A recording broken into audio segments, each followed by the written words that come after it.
ఇగో రా నువ్వు అడిగిన ఐఫోన్. థ్యాంక్ యూ రా. దుబాయ్ పోయి వచ్చినావు కనీసం చెప్పనే లేదేంద్రా పోతున్నట్టు. ఇంకా అదే పాత బండి వాడుతున్నావారా?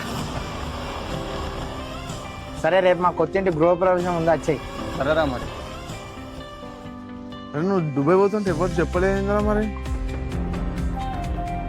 అరే ఇంకొన్ని రోజులలో దుబాయ్ పోతున్నారా, లైఫ్ సెట్గా.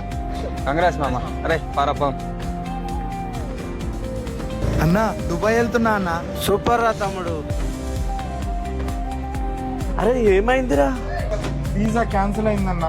అరే నీకు ముందే చెప్పినా కదా ఎవరికి చెప్పకమని. వెళ్ళక ముందుకే అందరికి చెప్పేసినావు. అందరు అడుగుతున్నారు మీ తమ్ముడు దుబాయ్ ఎప్పుడు పోతాడు, దుబాయ్ ఎప్పుడు పోతాడని. నేను ఏం సమాధానం చెప్పాలిరా వాళ్ళకు? ఏం తమ్ముడు దుబాయ్ ఎప్పుడు పోతాను అన్ని రెడీ చేసుకున్నావా? లేదు ఇంకా చెప్తా అన్న. ఏమైంది బ్రో, దుబాయ్ ఎప్పుడు పోతున్నావు?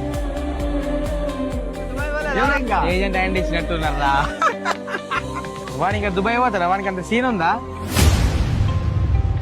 లైఫ్ లో సక్సెస్ అవ్వాలంటే ఏ పనైనా చేసే ముందు ఎవ్వరికి ఏం చెప్పదు. సక్సెస్ అయితే చప్పట్లు కొడతారు, అదే కాకపోతే మాత్రం అదే కారణంగా పెట్టుకొని జీవితాంతం ఎగతాళి చేస్తూనే ఉంటారు. ఈ వీడియో పైన మీ అభిప్రాయాన్ని కామెంట్ లో చెప్పండి.